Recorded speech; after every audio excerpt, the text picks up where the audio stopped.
Good morning dear friends. क्या आप जानते हैं एसटीवी क्या है? इसकी एप्लीकेशंस क्या क्या हैं? अगर नहीं तो आइए जानते हैं मेरे साथ मेरे चैनल बैक टू बेसिक्स में। Dear friends, STV stands for single transferable vote, and if we talk about the application of STV, then we find that in our country, election of the president and the members to Rajya Sabha is done through the process of proportional representation through single transferable vote. Dear friends, ये process very complicated है, but at the same time I have tried my level best कि मैं spreadsheets के through आपको ये पूरा process बहुत simple तरीके से और आसान भाषा में समझाऊं। तो फ्रेंड्स, आइए समझते हैं एसटीवी का प्रोसेस राज्यसभा के मेंबर के इलेक्शन के लिए कैसे यूज होता है। First of all, we need to understand why is it applied to the members of Rajya Sabha.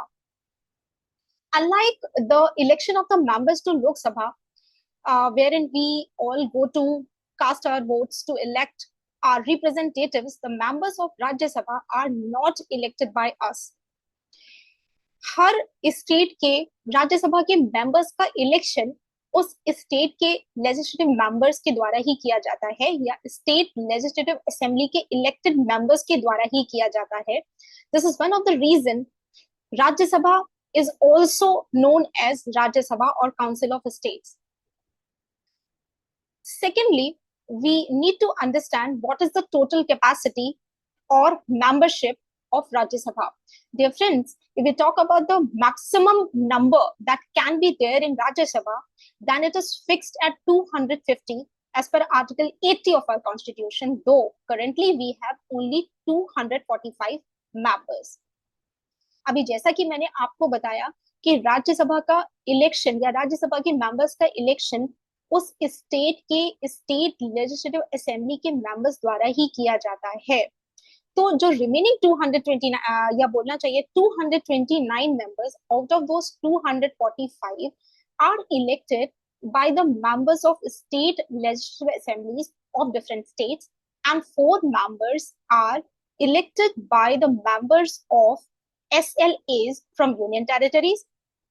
So it means that 233 members are elected by the SLAs of states and union territories.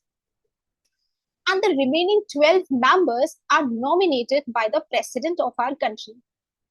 These people who are nominated by the president are exceptional in the field of art, sports, commerce, literature, human service, etc. If we talk about the tenure of the members of Rajya Sabha, then a single member enjoys 6 years term. However, 1/3 of the total members of Rajya Sabha retire after every 2 years. This means that 82 members retire after every 2 years, and so 82 members are elected after every 2 years, thereby maintaining total number at 233. And also in case of nominated members with a total of 245. To be elected as a member of Rajya Sabha, a contestant needs to secure quota. What is this quota? Dear friends, you can see on my screen that I have provided you with a formula of quota. Quota is nothing but the minimum number of votes a contestant needs to be elected as a member of Rajya Sabha. And to work out this, we have to divide the total votes polled by the total number of candidates plus 1. And in the resultant figure, we have to add 1. Dear friends, मैं आपको राज्यसभा के members का election एक बहुत ही practical example के साथ समझाने वाली हूँ। डियर फ्रेंड्स, हम अपने केस में दिल्ली से या दिल्ली की स्टेट लेजिस्लेटिव असेंबली से राज्यसभा के मेंबर्स को चुनने वाले हैं। तो friends, I have taken the actual figures of 7th state legislative assembly of Delhi, wherein we know that the total strength of SLA of Delhi is 70. And in the last 7th SLA election, 62 members from AAP were elected and 8 from BJP were elected. Dear friends, Delhi की SLA से total 3 members चुनकर राज्यसभा में जाते हैं. तो सबसे पहले हमें ये देखना पड़ेगा कि दिल्ली से राज्यसभा का मेंबर बनने के लिए किसी कंटेस्टेंट को कितना कोटा चाहिए या मिनिमम नंबर ऑफ वोट्स कितने चाहिए. तो we will put our figures into this formula and we'll find that 19 is the minimum number of votes a candidate needs to have in order to become a member of Rajya Sabha. तो friends, मेरी next screen पे आप देख सकते हैं, मैंने आपको एक टेबल दिखाई है. This is a sample ballot paper. Dear friends, ballot paper क्या होता है? सिंपली एक वोटर पेपर है ये, जिसमें on one side I have written contestants name. These are the 6 contestants. Let's assume that these are the 6 contestants A, B, C, D, E and F who want to contest election to Rajya Sabha or who want to become members of Rajya Sabha.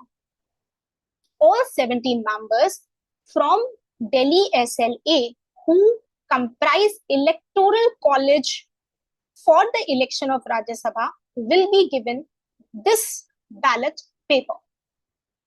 Now, all or each single person has to write his or her order of preference in front of these contestants. What do I mean to say? I simply mean to say कि हर एक person को या हर एक member को contestants के आगे अपनी order of preference लिखनी होगी कि उनकी फर्स्ट प्रेफरेंस क्या है, सेकंड प्रेफरेंस क्या है, थर्ड प्रेफरेंस क्या है, एंड सो ऑन. बिकॉज यहाँ पर 6 कंटेस्टेंट्स हैं, तो आपको अपनी 6 प्रेफरेंसेस देनी होगी. On my sample ballot paper, you can see that the voter has chosen B as his first preference, A as his second preference, C as his third preference, and so on. Dear friends, इस तरीके से सभी 70 members अपने अपने ballot papers पे contestants की preference को 1, 2, 3, 4 means order of preference में votes देते हैं. इसके बाद इन सभी contestants की first preference choices, second, third, fourth and so on add कर ली जाती हैं.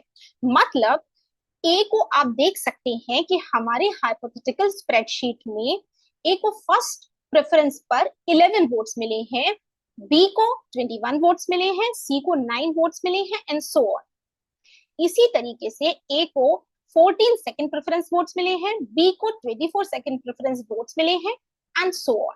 तो डियर फ्रेंड्स, ये स्प्रेडशीट एक हाइपोथेटिकल स्प्रेडशीट है जो हमने सभी 70 मेंबर्स की प्रेफरेंसेस को ऐड करके निकाली है, या कंटेस्टेंट्स को उनकी जो प्रेफरेंसेस थी उनको ऐड करके निकाली है. अब मैंने आपको इलेक्शन प्रोसेस में बताया था कि फर्स्ट स्टेप है कि कोई कैंडिडेट कोटा मीट कर ले. अगर फर्स्ट प्रेफरेंस ऑफ वोट से कोई कैंडिडेट कोटा मीट कर लेता है या सिक्योर कर लेता है, then that person will be elected to the Rajya Sabha. Rajya Sabha का member बन जाता है. तो on my spreadsheet you can see B and E are able to secure quota. हमने देखा था कि दिल्ली से राज्यसभा मेंबर बनने के लिए the minimum number of votes a contestant needs is 19. तो 21 B को मिले हैं 21 वोट्स और E को मिले हैं 23. तो सिंपली B और E दिल्ली SLA से राज्यसभा के मेंबर्स बन जाएंगे. अब थर्ड मेंबर का क्या? थर्ड मेंबर जो राज्यसभा में जाएगा वो इन कंटेस्टेंट्स में से कौन सा होगा? इसके लिए हमारी सेकंड स्टेप होगी किस कंटेस्टेंट को फर्स्ट प्रेफरेंस के लीस्ट नंबर ऑफ वोट्स मिले थे. तो on my screen you can see सबसे कम वोट मिले हैं फर्स्ट प्रेफरेंस में डी को. इट मींस कि इस पूरे प्रोसेस से डी को एलिमिनेट कर दिया जाएगा या हटा दिया जाएगा. तो डियर फ्रेंड्स, अगर डी को हटा दिया जाएगा तो इसके वोट्स ट्रांसफर कर दिए जाएंगे. किसको कर दिए जाएंगे? This is here in the process of STV और single transferable vote comes into picture. Single transferable vote का मतलब है एलिमिनेटेड कैंडिडेट से उसके वोट्स को सेकंड प्रेफरेंस वाले वोट से ट्रांसफर कर देना. I simply mean to say कि आप मेरी स्प्रेडशीट में देखिए कि यहाँ पर हमने आपको दिखाया है कि वोटर नंबर 3, 7, 11, 45 एंड 63, इन सभी वोटर्स ने डी को फर्स्ट प्रेफरेंस दिया था। ये वही 5 वोटर्स हैं डी के जिन्होंने उन्हें फर्स्ट प्रेफरेंस पे रखा था। तो चूंकि हम डी को हटा रहे हैं, इसको सबसे कम फर्स्ट प्रेफरेंस वोट्स मिले हैं, तो इसके फर्स्ट प्रेफरेंस वोट्स को हम क्या करेंगे, या हम पहले इनके सेकंड प्रेफरेंस देखेंगे कि इन सभी वोटर्स ने सेकंड प्रेफरेंस पे किसको रखा था। तो यू कैन सी कि वोटर नंबर 3 ने सेकंड प्रेफरेंस पे ए को रखा था। तो अब वोटर नंबर 3 की फर्स्ट प्रेफरेंस क्या हो जाएगी, ए हो जाएगी। मतलब इन सभी वोटर्स की हमें सेकंड प्रेफरेंस देखनी है, और जो भी सेकंड प्रेफरेंस है वो एक्चुअली अब सभी फर्स्ट प्रेफरेंस हो जाएंगे। यहाँ देखिए, वोटर नंबर 3 ने ए को सेकंड प्रेफरेंस पे रखा था, इसलिए ये नंबर 1 पे आ गया। ऐसे ही वोटर नंबर 7 ने बी को प्रेफरेंस नंबर 2 पे रखा था, तो अब ये 1 हो गया। इसी तरीके से वोटर नंबर 11 ने सी को प्रेफरेंस नंबर 2 पे रखा था, तो ये 1 हो गया, राइट। इस तरीके से ये अब एक नई स्प्रेडशीट बन गई, जिसमें आप देख सकते हैं कि नया फिगर जो आया है फर्स्ट प्रेफरेंस ऑफ वोट का, ए को 13 मिले हैं, सी को 11 मिले हैं, और एफ को 10 मिले हैं। अगेन अब ये सिंगल ट्रांसफरेबल वोट प्रोसेस जो है रिपीट होगा। कैसे रिपीट होगा फ्रेंड्स, यहाँ भी हम यही देखेंगे कि least number of first preference vote किस कैंडिडेट को मिले हैं। मेरी स्प्रेडशीट में एफ को सबसे कम फर्स्ट प्रेफरेंस वोट्स मिले हैं, तो ये भी इस प्रोसेस से आउट हो जाएगा। और इसी तरीके से हमें इंडिविजुअल सारे वोटर्स की 10 वोटर्स की लिस्ट निकाल के देखना पड़ेगा कि किस किस वोटर ने अपने बैलेट पेपर में एफ को फर्स्ट प्रेफरेंस पे रखा था, उन सभी वोटर्स की सेकंड प्रेफरेंस क्या है, और वो सेकंड प्रेफरेंस अब बन जाएंगी फर्स्ट प्रेफरेंस। तो डियर फ्रेंड्स, ये प्रोसेस बहुत कॉम्प्लेक्स है। ये प्रोसेस तब तक जारी रहता है जब तक कि हमें जो रिक्वायर्ड नंबर ऑफ सीट्स हैं राज्यसभा की वो फिल ना हो जाए। तो डियर फ्रेंड्स, कैसा लगा आज का आपको ये सेशन जहां पर हमने एसटीवी या सिंगल ट्रांसफरेबल वोट को डिस्कस किया था। डियर फ्रेंड्स, इसी प्रोसेस में प्रोपोर्शनल रिप्रेजेंटेशन को भी ऐड किया जाता है। Proportional representation by single transferable vote, ये एक पूरा सिस्टम है। Proportional representation is nothing but the total number of votes garnered by a single member of a political party.